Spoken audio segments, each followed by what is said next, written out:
اللہ میرے سامنے جو مجمع ہے بڑا معتبر مجمع ہے. دہرادون الحمدللہ انٹلیکچوئلز کا شہر ہے اور یہاں پڑھے لکھے افراد پائے جاتے ہیں. تو میں آپ کے حوالے ایک فکری بات کرنا چاہتا ہوں. ہر انسان کے جسم میں نفس ہے مگر دکھائی نہیں دیتا. اچھا نفس کہاں ہے؟ جب آپ نے اقرار کر لیا کہ نفس ہے تو اب یہ بھی بتا دیجئے کہاں ہے؟ سر میں، آنکھوں میں، منہ میں، سینے میں، ہاتھوں میں. کہاں ہے نفس؟ کنی صاحب نفس ایک ہے اور بدن کے ہر حصے میں. سبحان اللہ سبحان اللہ سبحان اللہ. نفس ایک ہے. بہت اچھی دلیل ہے، بہت عمدہ. واہ واہ واہ واہ واہ واہ. چلیے صاحب شاید یہ بدل دیا جائے. پتہ ہے آپ کو چل رہا ہے؟ یہ نہیں چل رہا. انسان کے جسم میں نفس ہے. پھر متوجہ ہو جائیے، میں بات مکمل کرنا چاہتا ہوں. انسان کے جسم میں نفس ہے دکھائی نہیں دے رہا تو کم سے کم ہونے کا تو اقرار کر لیا. کیا کہہ رہے بالکل. اب کہاں ہے؟ اب پورے جسم میں، جسم کے ہر حصے میں نفس ہے. بے شک. نفس ہے تو انسان کو نفس کی تکلیف کا احساس ہوتا ہے. بالکل بالکل بالکل بالکل بالکل. یہ آپ غور فرمائیے، اگر آپ کے پیر میں کوئی تکلیف ہو جائے، چوٹ لگ جائے واہ تو چوٹ لگتی ہے پیر میں، ہائے ہائے دل کو اور دماغ کو پتہ چلتا ہے کہ نہیں؟ ہائے بالکل. پتہ چلتا ہے. آنکھوں میں درد ہو رہا ہے، کان میں درد ہو رہا ہے، پتہ چلتا ہے دماغ کو تکلیف ہو رہی ہے. اور یہ بھی احساس ہو جاتا ہے کہاں ہو رہی ہے، کہاں ہو رہی ہے یہ بھی پتہ چل جاتا ہے. اسی لیے اگر پیروں میں کوئی تکلیف ہو جائے تو ڈاکٹر پیر کا علاج اور خدا نخواستہ آپریشن کی نوبت ہو تو پہلے اینستھیزیا دیا جاتا ہے. واہ واہ واہ. اینستھیزیا دے کر کے نفس کو مردہ کیا جاتا ہے. ہائے ہائے ہائے. توجہ فرمائیے گا. تھوڑی دیر کے لیے وہاں بے ہوشی تعلیم کی جاتی ہے تاکہ انسان کو احساس نہ ہونے پائے. یہ وقتی بے ہوشی، اس کا مطلب یہ ہوا تھوڑی دیر کے لیے اس حصے سے نفس کو خارج کر دیا جاتا ہے. اور فرمایا آپ نے پریشان نہ ہوئیے گا کہ کیا ممکن ہے کہ انسان زندہ بھی رہے اور نفس باہر بھی ہو جائے. لیکن کبھی کبھی مجلسوں میں چھوٹی چھوٹی باتوں سے لوگ پریشان ہو جاتے ہیں. ایک لفظ منہ سے نکلا نہیں اور لوگ پریشان ہوئے صاحب یہ کیا کہہ دیا؟ ارے نفس نکل گیا تو مردہ ہو گیا انسان. اگر واقعی نفس سے نکل جانے کا ہر انسان مردہ ہو جاتا ہے تو جو لوگ سوتے سوتے کربلا گھومتے رہتے ہیں.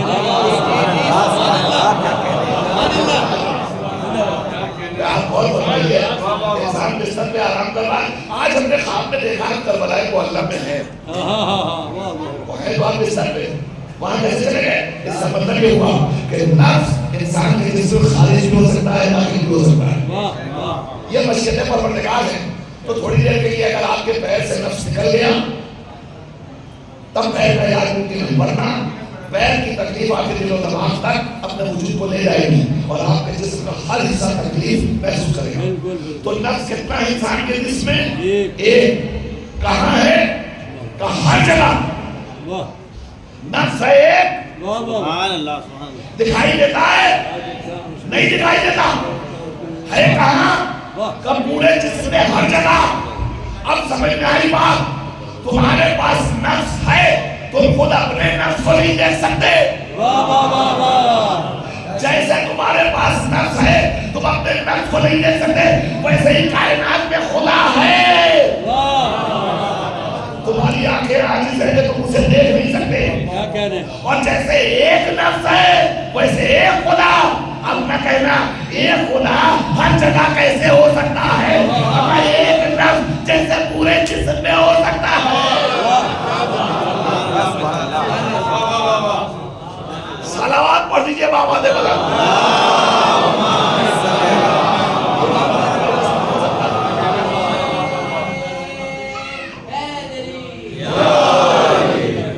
ایک نفس جب پورے جسم میں ہو سکتا ہے کیا کہہ رہے ہو تو ویسے ہی کائنات کا ایک خدا وہ ہر جگہ ہو سکتا ہے. سمجھ میں آئی بات؟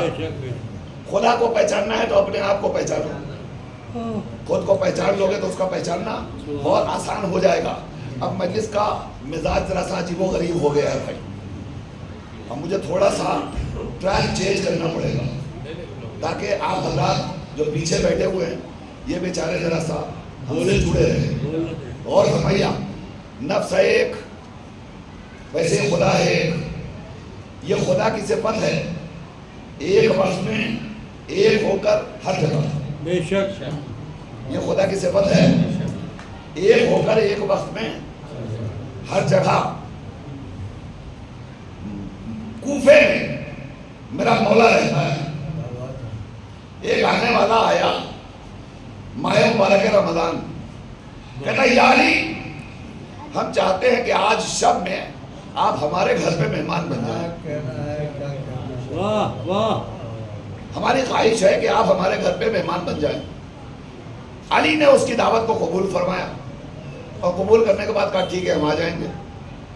شام آئی، علی اس کے گھر پہنچے، دعوت نوش فرمائی، علی واپس آ گئے. جب صبح ہوئی کالر رہتے ہوئے پورے کوفے میں گھوم رہا ہے. میں کتنا خوش نصیب ہوں، کل کائنات کا امیر میرے گھر پہ مہمان تھا. واہ واہ. کل علی میرے گھر پہ مہمان تھا. یہ کہتے ہوئے کوفے کی گلیوں میں گھوم رہا ہے. اچانک سامنے سے ایک شخص آیا، کہتا کیا کہہ رہا؟ کہتے کہ کل علی ہمارے گھر پہ مہمان تھے. اور کہتا ہے جھوٹ بولتے ہو، کل تو علی ہمارے گھر پہ مہمان تھے.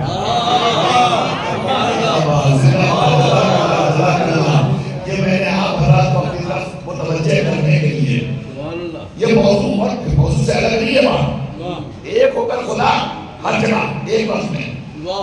وہ کہتا ہے تم جھوٹ بول رہے، علی ہمارے گھر میں تھے. جیسے ہی دونوں میں تکرار ہو رہی ہے، تیسرا شخص آیا، کیا بات ہو بھائی تم جھگڑا کر رہے ہو تم لوگ؟ خدا آپ دیکھ رہے ہیں کل علی ہمارے گھر میں تھے، یہ کہہ رہا ہے کہ علی ہمارے گھر میں تھے. تیسرا کہتا ہے تم بھی جھوٹ بول رہے ہو، تم بھی جھوٹ بول رہے ہو، علی تو ہمارے گھر میں. جیسے اس نے کہا کہ علی ہمارے گھر میں تھے تو ابھی دو جھگڑے وہاں جھگڑا کر رہے تھے، اب یہ تین مل کے جھگڑا کر رہے تھے. علی ہمارے گھر، علی ہمارے گھر، علی ہمارے گھر. ادھر سے ایک اور چلنے والا آ گیا، اس نے کہا تم تینوں جھوٹ بول رہے ہو، علی تو ہمارے گھر میں تھے. علی ہمارے گھر میں تھے. اب یہ تکرار بڑھتی چلی گئی، 2 4 6 8 10. جب یہ اضافہ ہوتا چلا گیا، یہ کہہ رہے ہیں علی ہمارے گھر، وہ کہہ رہے ہیں علی ہمارے گھر، وہ کہہ رہے ہیں علی ہمارے گھر، سب کہہ رہے ہیں علی ہمارے گھر. تو ایک مرتبہ طے یہ ہوا، ایک کام کرو فیصلہ کیسے ہو کہ علی کس کے گھر تھے. اور کوئی یہ ماننے کو تیار نہیں ہے کہ علی ہمارے گھر نہیں تھے. سب کہہ رہے ہیں ہمارے گھر. جب ہمارے گھر تھے تمہارے گھر کیسے ہو سکتے ہیں؟ جھگڑا اس بات پہ تھا، علی ہمارے گھر، علی ہمارے گھر، علی ہمارے گھر. لوگوں نے کہا اس کا فیصلہ کون کرے؟ کہ نبی نے جس کے لیے فرمایا ہے زمین پہ ابو ذر سے زیادہ سچا کوئی نہیں. جو فرمایا اللہ کا محترم. چلو یہ قضیہ لے کر ابو ذر کے پاس چلتے ہیں، نبی کا صحابی محترم ہے، لہذا اس سے فیصلہ کرواتے ہیں.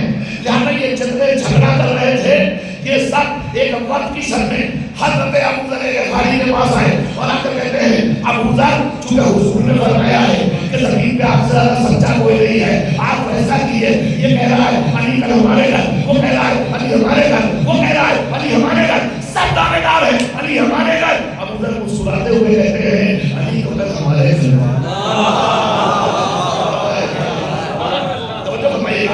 علی تو کل ہمارے گھر تھے. اب بہت بڑا مسئلہ کھڑا ہو گیا، بڑا مسئلہ کھڑا ہو گیا. اب ابو ذر سے زیادہ کچھ سچا نہیں اور یہ کہہ رہے ہیں علی ہمارے گھر. جیسے ہی ابو ذر نے کہا علی ہمارے گھر، گردنیں جھکائی، واپس لوٹے. کہنے لگے بھائی یہ کام کرو، اب جس گھر کی بات ہو اس گھر کی کسی فرد کو تلاش کرو. نہیں طرح پیدا کریے، لفظوں پہ غور کیا کیجیے. جس گھر کی بات ہو اس گھر کی کسی فرد کو تلاش کیجیے.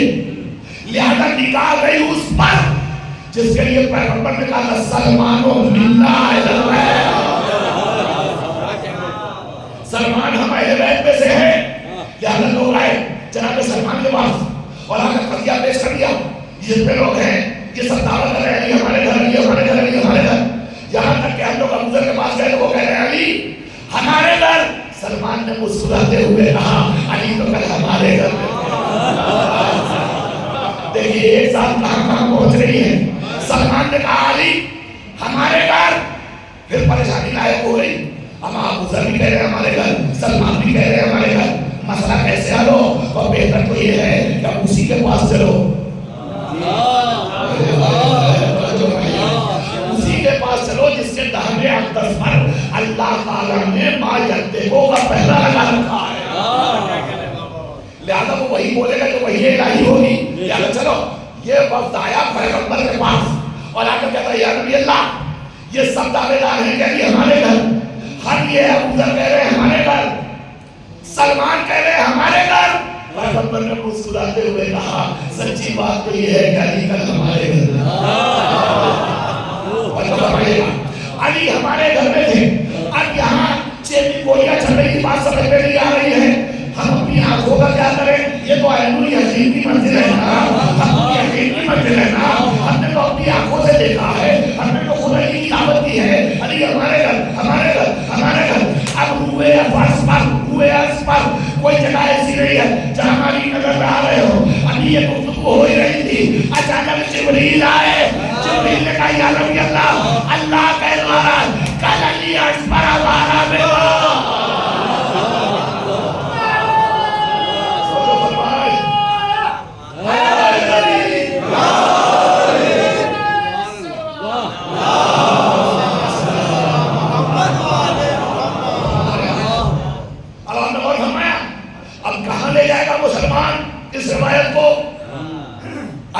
کہاں نہیں ہے؟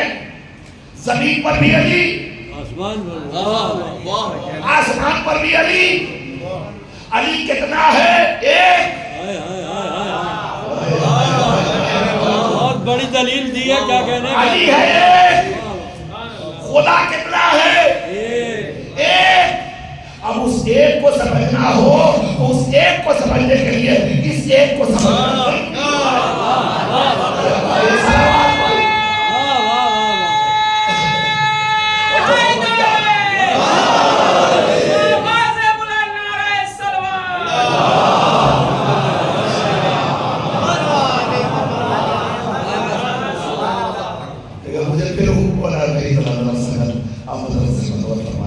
تھوڑی سی اور تھوڑا سا قریب آ جائیے.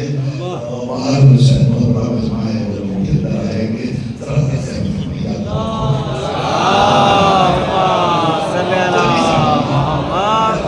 بڑی تیزی کے ساتھ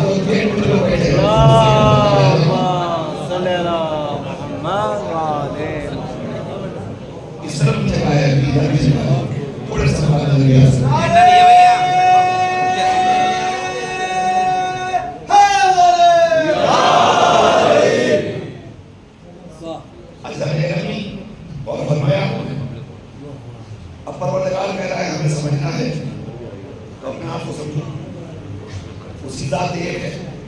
وہ اکیلا ہے.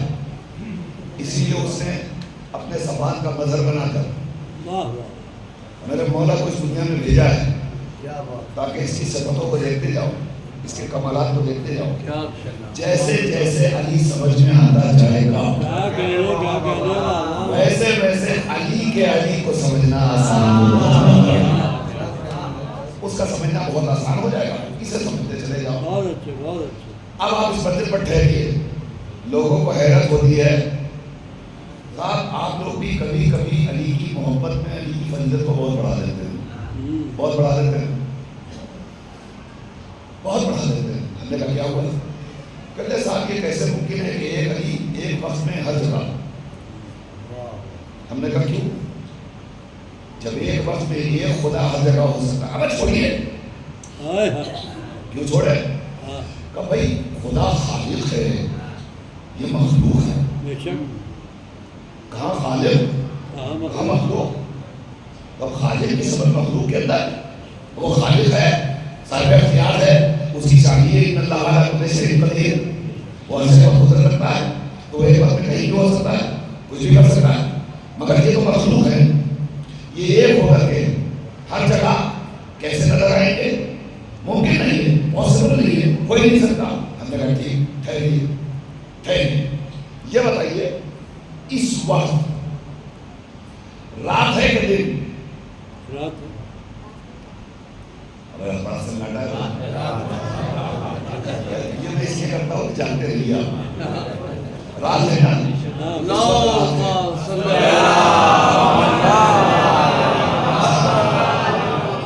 اس وقت رات ہے. رات ہے تو سورج کو تو موت آ رہی ہوگی. سورج تو مر گیا ہوگا نا؟ رات آ گئی تو مر گیا ہوگا. نہیں مرا ہے. چلیے باہر دکھائیے. یہاں نہیں دکھے گا. مگر کہیں اور لگے دکھے گا.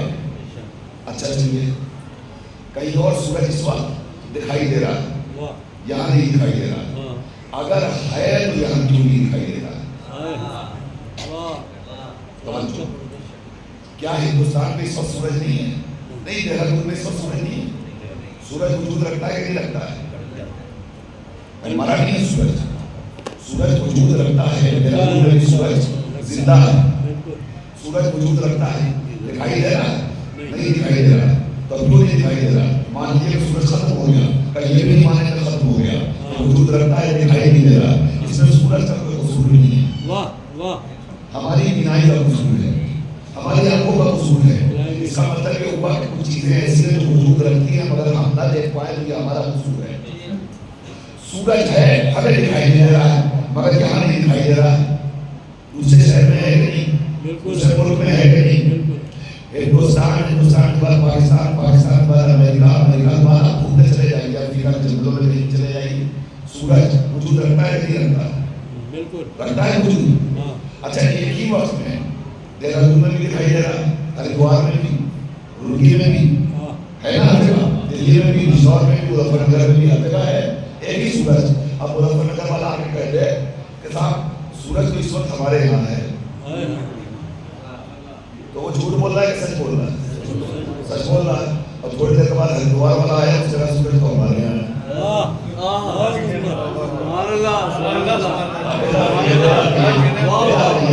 میں خدا کے وجود کی دلیل دے رہا ہوں اور میرے مولا کی عظمت اور شان اور بزرگی آپ کے حوالے کر رہا ہوں. توجہ فرمائیے گا.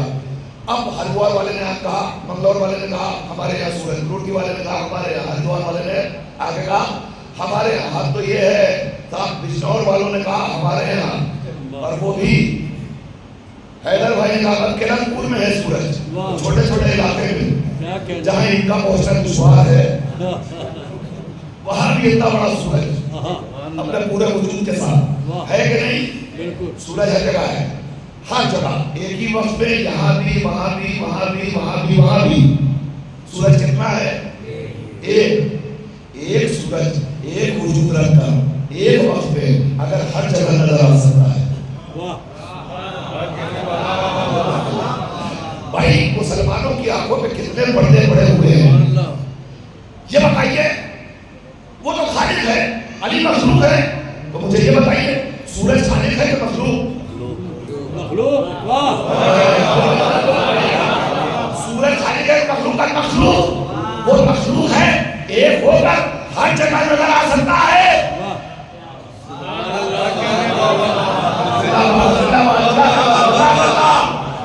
جی یہی بیداری چاہیے.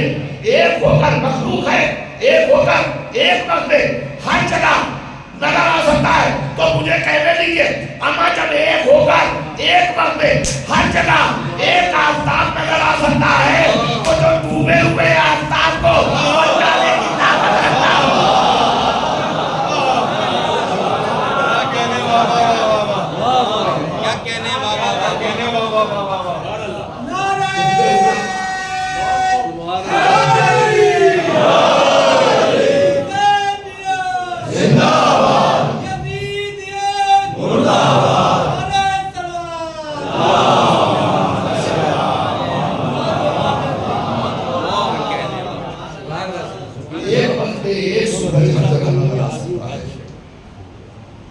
کیسے ممکن ہے؟ ایک مخلوق ایک وجود رکھ کر ہر جگہ مل سکتی ہے, تو دوسری مخلوق کیوں نہیں مل سکتی؟ کیوں نہیں مل سکتی؟ آج کی مجلس کا آخری جملہ آپ کی سماعت کو مہیا کرتا ہوں, انشاءاللہ باقی گفتگو کل ہوگی. اور فرمائیے گا ایک ہو کر سورج ایک وجود رکھ کر اگر ایک وقت میں ہر جگہ ہو سکتا ہے مخلوق ہو کر, تو ایسے ہی مخلوق ہو کر علی بھی ایک وقت میں ایک ساتھ 40 گھروں میں دعوت کھا سکتا ہے. حیرت اس پہ نہ کرو کہ ایک وقت میں علی 40 گھر میں کیسے آیا. اما افسوس تو یہ ہے کہ بس 40 ہی لوگوں نے دعوت کی.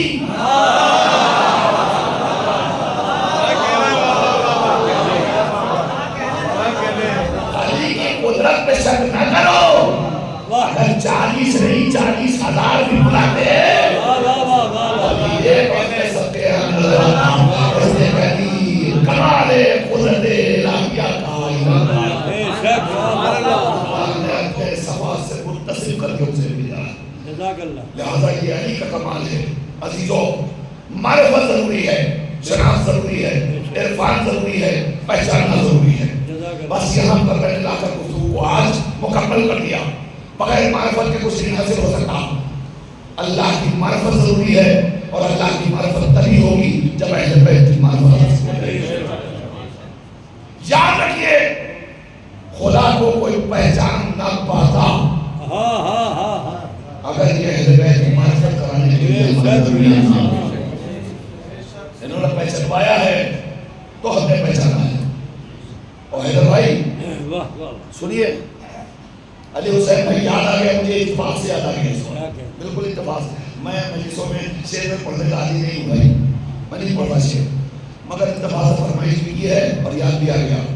تو میں صرف 4 مصرے پیش کرتا ہوں, ان کی عظمت کو سمجھیے. رزق جنت پا کے گھر سجدے نہ کرتے اہل بیت, رزق جنت پا کے گھر سجدے نہ کرتے اہل بیت. فیصلہ دشوار ہو جاتا کہ رازق کون ہے.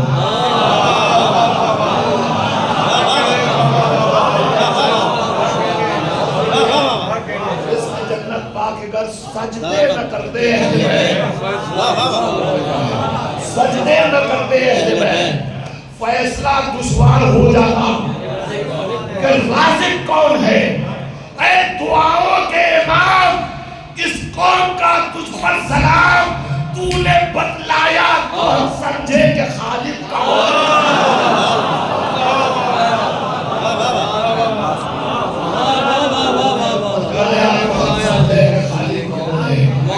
جس کے ہاتھوں میں ہتھیلیاں ہو, جس کے پیروں میں بیڑیاں ہو, جس کے کمر میں لنگر ہو, جس کے گلے میں خاردار روح ہو, جو بھوکا اور پیاسا ہو, وہ زندان کی گھٹن میں بیٹھ کر سجدہ شکر میں اپنا سر دے.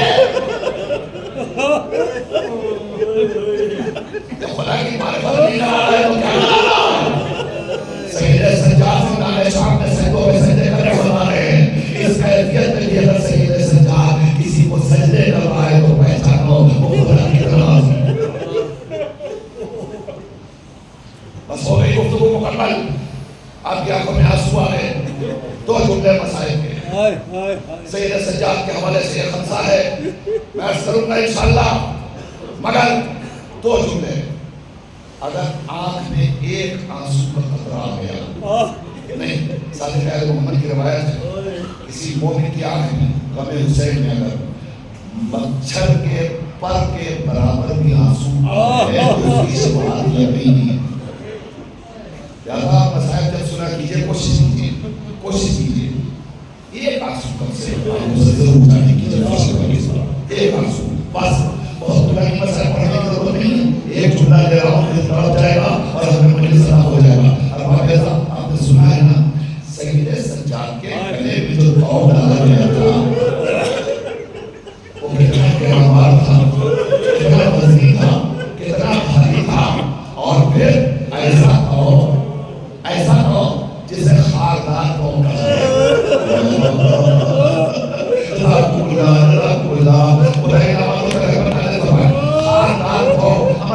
بڑا آسان ہے. یہ کون سا ناؤ ہے, ایسا ناؤ جس کے دونوں طرف کانٹے نکلے ہوئے ہیں, ایسا ناؤ جس میں دونوں طرف کانٹے نکلے ہوئے ہیں, بالکل اس طریقے سے کانٹے نکلے ہوئے ہیں, یہ اس طریقے سے کانٹے نکلے ہوئے ہیں. اب ایسے ناؤ کو سید سجاد کی گردن میں کس کے باندھا ہے,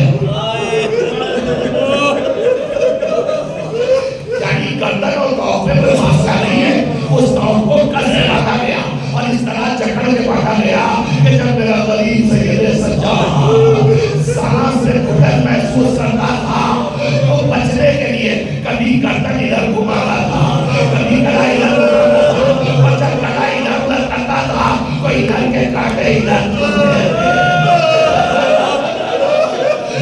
کے کانٹے ادھر سنتے تھے. سید سجاد کتنا زخمی ہوا. ارے برساتوں کے بعد جب رہائی پا کر میرا مولا وطن آیا اور چچا بڑے بڑھ کر بتیجے کو گلے لگایا تو سید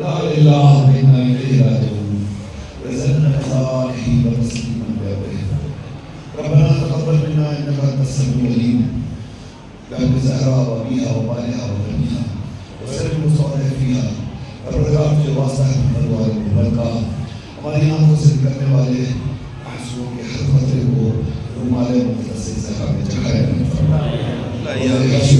انہی آنسوؤں کو ہمارے لیے سبب نجات پروردگار جس معصوم کے حوالے سے اس ہمسائے مجلس کا اور مجالس کا انعقاد ہے پروردگار مجھے واسطہ ہے ہم سب کو اپنے اس امام کے نقش قدم پر چلنے کی توفیق دے پروردگار وہ سجدہ گزار کی زینت تھا ہمیں اس کے طفیل میں سچا سجدہ گزار بنا دے وہ عبادت گزاروں کا سید و سردار تھا پروردگار اس کے سردے میں ہمیں عبادت گزار بنا دے پروردگار جو واسطہ ہے محمد والے محمد کا زندگی دی ہے تو اہل بیت کا عشق ہمارے دل میں بھوکے بھر دے اور جو سانس لے رہے ہوں وہ اہل بیت کے سردے میں آمد و شروع کا سلیقہ حاصل کر سکے اور ہماری ہر سانس اہل بیت کی خوشبوئی کا سبب بن سکے پروردگار زندگی دی ہے تو زندگی کو اہل بیت کے نقش قدم پر چلنے کی توفیق دی ہے